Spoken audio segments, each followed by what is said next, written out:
Assalamualaikum warahmatullahi wabarakatuh. Innal hamdalillah nahmaduhu wa nasta'inuhu wa nastaghfiruh wa na'udzu billahi min shururi anfusina wa min sayyiati a'malina. May yahdihillahu fa huwal muhtadi wa may yudlil fala hadiya lahu. أشهد أن لا إله إلا الله وحده لا شريك له وأشهد أن محمدا عبده ورسوله اللهم صل وسلم على سيدنا محمد وعلى آله وأصحابه أجمعين أما بعد سبحانك لا علم لنا إلا ما علمتنا إنك أنت السميع العليم وتب علينا إنك أنت التواب الرحيم أما بعد قال الله تعالى في كتابه الكريم بسم الله الرحمن الرحيم شهر رمضان الذي أنزل فيه القرآن هدى للناس وبينات من الهدى والفرقان فمن شهد منكم الشهر فليصم صدق الله العظيم.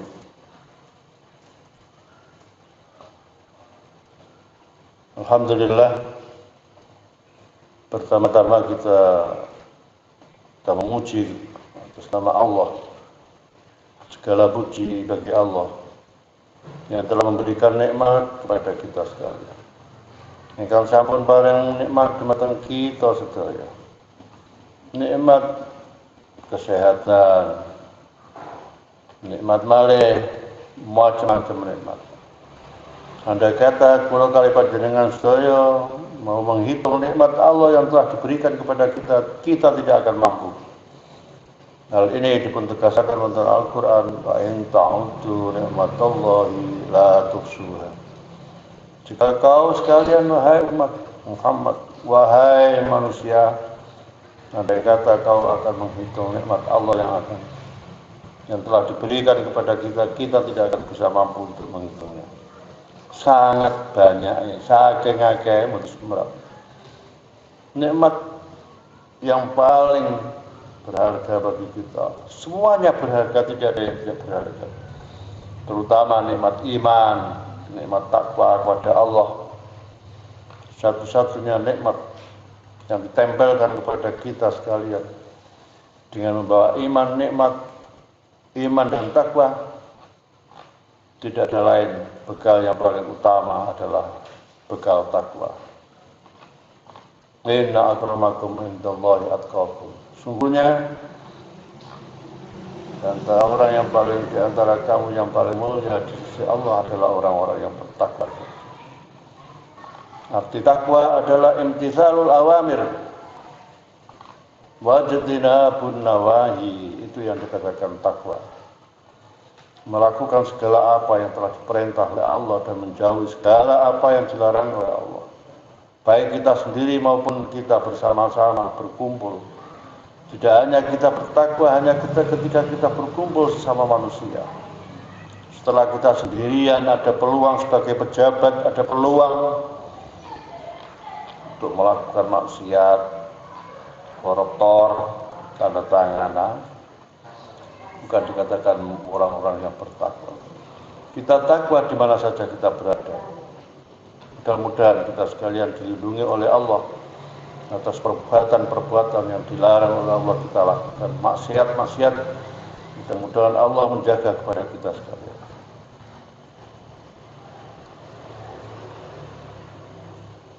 Sedaya ingkang mirsani, monggo sareng-sareng nomor kali shalawat salam dumateng mugi-mugi katur dumateng junjungan Nabi kita Muhammad sallallahu alaihi wasallam. Ingkang sampun paring pinten-pinten pitutur dumateng kula kalih panjenengan sedaya.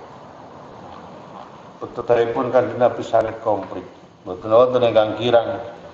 Namung kula kalih panjenengan sedaya yang diremuten purun menggal. Bab pertama tentang kitab ingkang kula waos punika Durratun Nasikhin al-majlisul awal fi fadilati syahr Ramadan. Fadilahe wulan Ramadan. Gusti Allah nurono damel wulan Ramadan menika bertepatan dengan Al-Qur'an diturunkan pada bulan Ramadan. Diturunkan Al-Qur'an pada tanggal 17 bulan Ramadan. Unzila fihi alladzi unzila fihi al-Qur'an. Di mana bulan Ramadan itu diturunkan Al-Quran pada bulan Ramadan. Nah, di pulau kali panjenengan sudah punya pegangan yang kuat adalah Al-Quran dan dawuh-dawuh Rasulullah Sallallahu Alaihi Wasallam. Secara kalau sampun pulau awali pembukaan pun saat ini tinggal terusnya karena tadi ada error. Setunggal riwayat yang diperriwayatkan inti daripada ayat ini adalah Al-Quran diturunkan pada bulan Ramadan dan fungsi Al-Quran adalah untuk membedakan, untuk menegakkan, untuk menjelaskan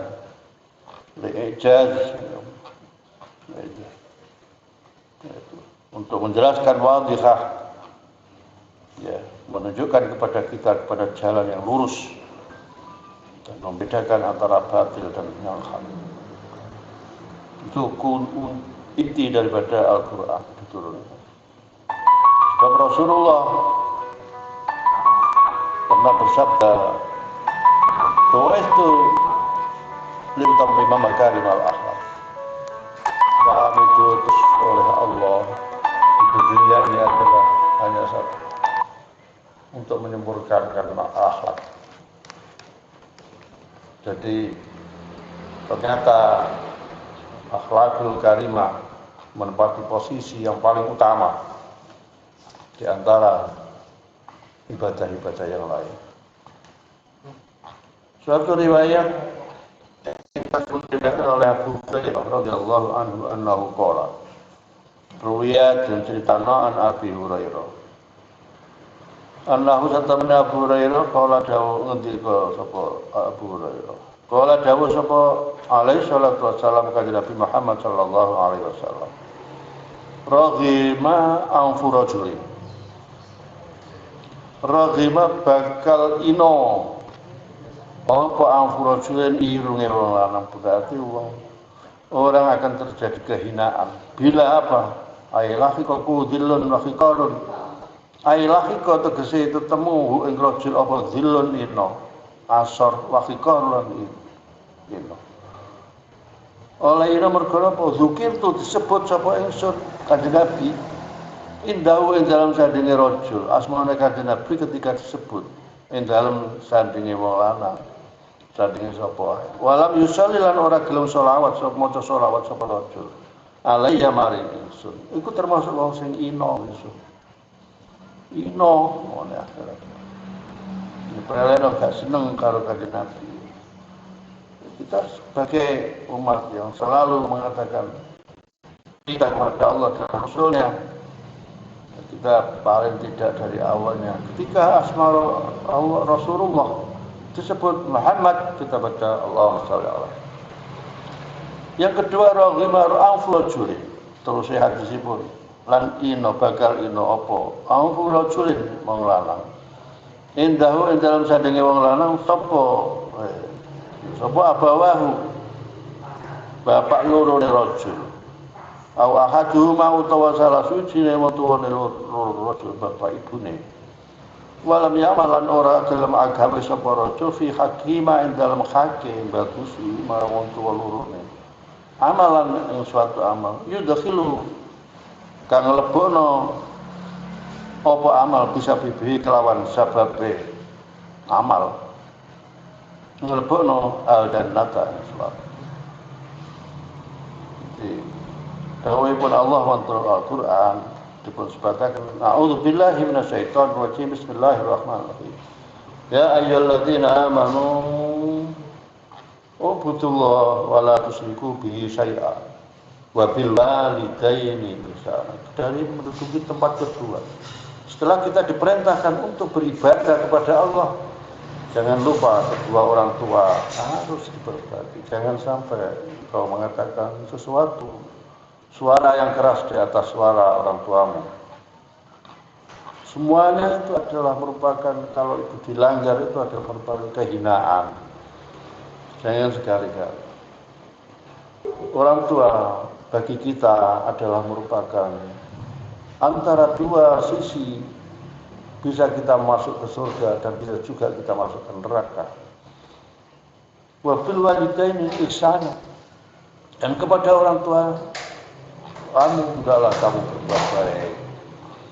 Wala taqul lahum uffin, jangan sekali-kali kau mengucapkan kedua orang tua mengucapkan uff. Jangan, itu merupakan pelanggaran di dalam Islam. Wa raghima anfurajilin, yang ketiga,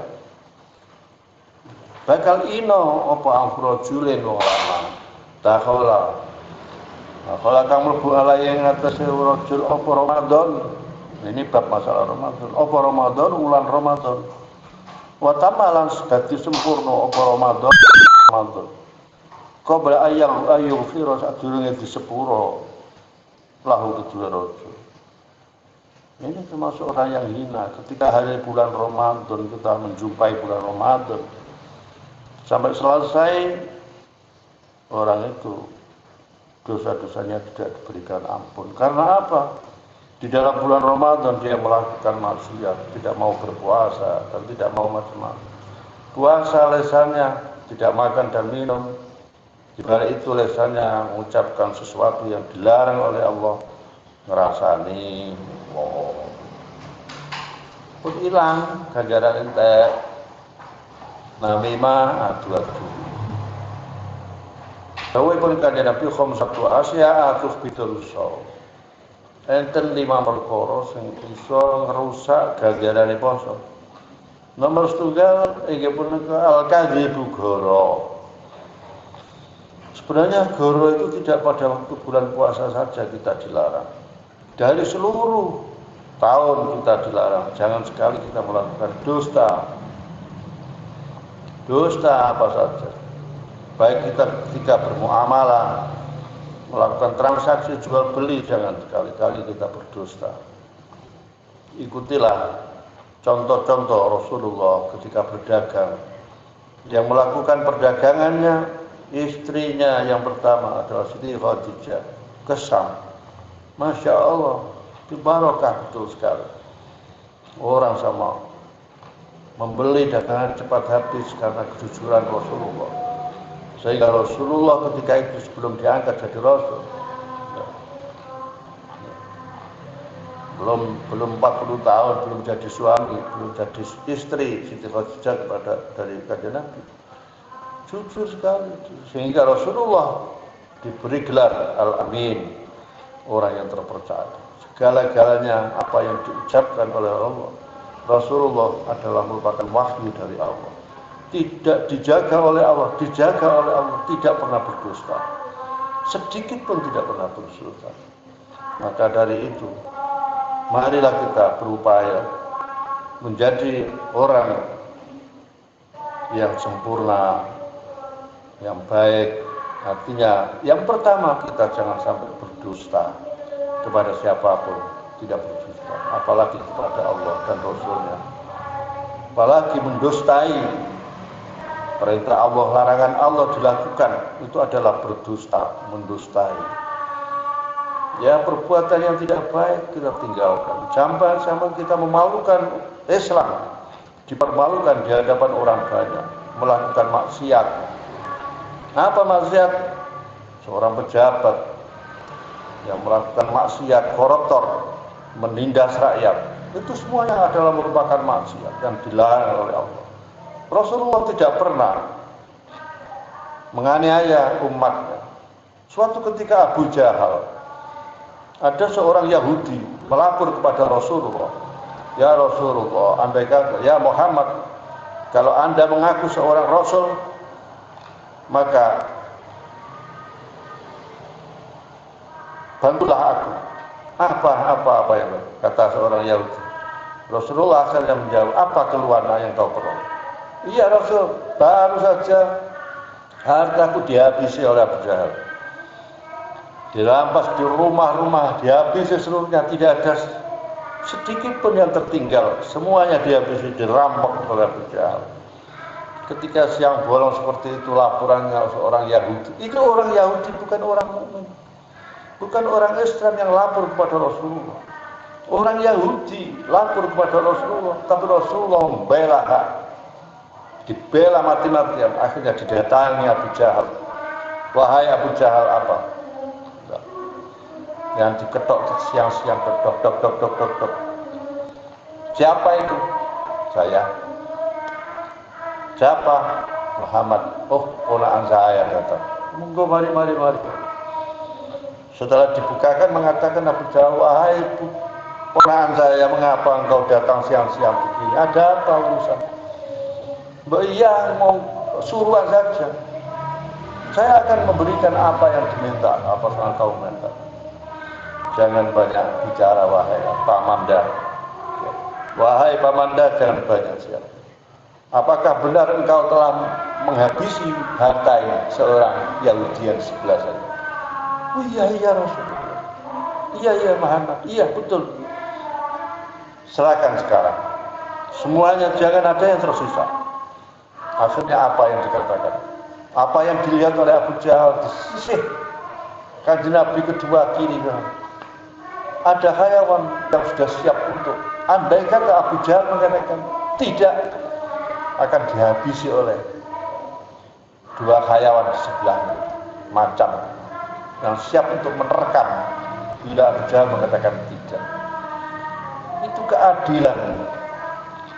Seorang pemimpin yang punya sifat adil, siapa saja seorang pemimpin yang punya sifat adil, seorang itu pemimpin itu yang akan masuk surga tanpa dihisab. Bapak-bapak, ibu sedaya yang Allah hormati, anak sekalian, pemuda-pemuda yang melihat, yang mendengarkan pengajian ini, kita jaga diri kita dan keluarga-keluarga kita dari neraka. Di antara ini yaitu kita mencoba dan berusaha dengan sekuat tenaga dan hati yang ikhlas untuk melakukan kejujuran dan untuk melakukan keadilan bagi orang yang punya kewajiban harus melakukan adil. Seorang pemimpin harus punya sifat keadilan. Kalau sudah tidak bisa mampu untuk melakukan adil, taruh saja jabatannya, jangan pakai. Masya Allah. Ini yang ketiga, dan terusnya hadis ini mengatakan, barang siapa yang menjumpai bulan Ramadan tidak mau berpuasa sama sekali, malah tidak pernah dosa-dosanya tidak diberi ampun oleh Allah, maka termasuk itu adalah orang yang rugi sekali. Karena Ramadan syahrul rahmah, karena bulan Ramadan itu adalah bulan rahmah, kasih sayang Allah, wa maghfiratin, dan bulan adalah ampunannya Allah, minallah, dari Allah. Fa illam yughfar, maka apabila tidak diberi ampun, wa illam yughfar, menolak di sepuro lahu kedua di dalam bulan Ramadan, fahuwa maukhale utai wong iku maghbunun, ya rugi orang-orang yang seperti itu. Kita mari berusaha. Bulan Ramadan sudah lewat, kita akan mudah-mudahan kita dibenarkan oleh Allah untuk menjumpai bulan Ramadan. Kita lakukan puasa yang baik, bukan hanya meninggalkan puasa makan dan minum, tapi kita tinggalkan segala-galanya. Lesannya sebaiknya diam, buat bicara kalau yang baik. Kalau tidak begitu, ya tidur aja. Tidur itu adalah merupakan naumus shaimi, ibadah. Tidurnya orang yang sedang berpuasa adalah ibadah. Karena apa? Lesannya tidak mengucapkan sesuatu yang dilarang. Waruya lantan cerita maneh anhu saking Kanjeng Nabi alaihi salatu wassalam, man shalla alayya yaumal jum'ati, man utai sapane wong sholat maca sholawat sapa eman alayya ing atase Allahumma sholli ala sayyidina Muhammad yaumal jum'ati ing dalam dina Jumat ma mi'ata marratin ing 100 ambalan jaa mongko bakal teka sapa wong yaumal kiamat ing dalam dina kiamat wa ma'hulan iku sertane wong nurun nggawa nur padang cahyanya padang. Ya. gembel ketok padang. Lau pusima lamun dibagi apa dzalika nur mengkono-mengkono cahaya sinar iku bainal khalaiqi antara pira-pira makhluk seluruh dunia. Kulihim sekabehane makhluk lawasa'al yaktune akan mencukupi seluruhnya. Tidak ada yang merasa kegelapan. Semuanya akan merasa terang benderang. Karena pada hari kiamat kita sekalian bagi orang itu hanya dilihat amal kita. Bacalah sholawat yang banyak. Modal yang paling utama adalah membaca sholawat. Dalam kitab Ibnu atau Bahjatul Nufus, dalam kitab Muqaddimahnya Ibnu Athaillah As-Sakandari, dalam kitab Bahjatul Nufus, satu sholawat yang kita ucapkan, sholawat kepada Rasulullah kita ucapkan dibandingkan dengan amal kita seumur hidup itu nggak ada bandingannya. Sementara sholawat itu pasti disimpan oleh Allah, disampaikan kepada Rasulullah dan Rasulullah menjawabnya. Kelak di hari kiamat Allah akan, kanjeng Nabi Rasul Muhammad akan memberikan syafaat kepada kita. Sedangkan amal kita belum tentu diterima, puasa kita belum tentu, tapi kita sudah tawakal saja kepada Allah. Kita lakukan menurut syariat yang ada. Bagaimana syarat hukumnya sembahyang, kalau sholat, kalau puasa juga begitu, kalau zakat juga begitu. Zakat harus dijelaskan. Kalau zakat, kalau sedekah boleh, ya bisir yang baik itu dengan rahasia, tapi juga boleh untuk memberikan contoh kepada orang lain untuk menjadi tauladan sebagai uswah, panutan, sebagai panutan boleh dengan terang-terang. Tapi pahalanya berbeda dengan orang-orang yang memberikan sedekah yang tidak diberi, yang sampai tidak diketahui, sampai tangannya saja tidak tahu, tangan yang kiri memberikan atau yang kanan yang memberikan, tangan kiri itu tidak tahu. Para sahabat ketika turun ayat itu memberikan sedekah itu sampai mencari. Ada orang jalan pakai jubahnya ditaleni, apa dicekal, terus tualeni kasih uang. Jadi tidak tahu. Itu suatu peristiwa. Jadi kita harus betul-betul lillah kabeh. Kurban juga gitu. Kita jangan sekali-kali berkorban hanya sekedar untuk ya bangga-banggaan kurban bentahun, tidak. Tapi semuanya berkorban ini adalah demi perintah Allah, melakukan perintah Allah. Ibadah juga lainnya juga harus melakukan perintah Allah. Ngaji juga begitu, perintah Allah. Semuanya adalah perintah Allah. Makan, minum juga perintah Allah. Kulu wasrobu. Ibadah juga perintah Allah. Makan, minum perintah Allah. Semuanya perintah Allah. Nikah juga perintah Allah. Semuanya. Tidak ada yang terlepas, tidak ada perintah. Itu kita lakukan. Kalau niatnya kita kepada dia perintah Allah, kita dapat pahala. Soal pahala itu bagi orang-orang yang seperti kita awam ini masih disendelai ganjaran. Tapi bagi orang-orang tasawuf ya tidak takut, tidak mencari pahala dan tidak mencari masuk surga, tidak, dan tidak takut dengan neraka. Hanya cintanya kepada Allah dan Rasulnya.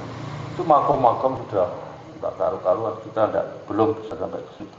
Ya mudah-mudahan kita awal dari pertemuan kita ini. Ya. Dari pertemuan kita ini kita akan mudah-mudahan pertemuan kita menjadi amal hasanah. Amin ya rabbal alamin. Seterusnya ayat ini. Oh ya. Wa Nabi sallallahu alaihi wasallam. Ini berkenaan dengan Ramadan. Saking kanjeng Nabi Muhammad, ana usah temene kanjeng Nabi kala iku dawuh sapa kanjeng Nabi. Mau farikha bidufuli Ramadana. Man utahe sapane wong farikha bunga apa bidufuli Ramadan sebab mlebune wulan Ramadan. Haramallahu jasadahu ala niran. Harama ngaramno sapa Allah Gusti Allah jasadahu ing jasate wong ala niran ing atas neraka. Iku jek bunga tok.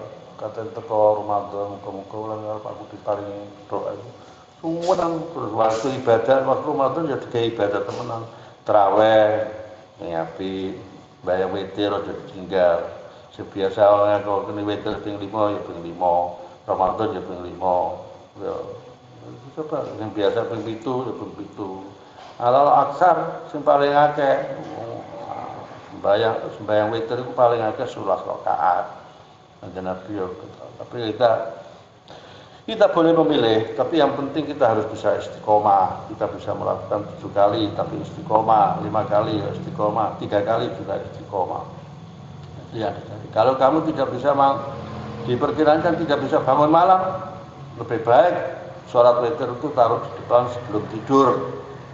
Sholat dulu witir, durunge turu. Sebelum tidur kita melakukan sembahyang witir. Kalau kita nanti malam bisa tidur, sudah menjadi kebiasaan. Nah itu yang sebaik-baiknya, ya, sebaik-baiknya sholat witir itu menjadi penutup sholat sunat terakhir malam. Itu yang paling bagus.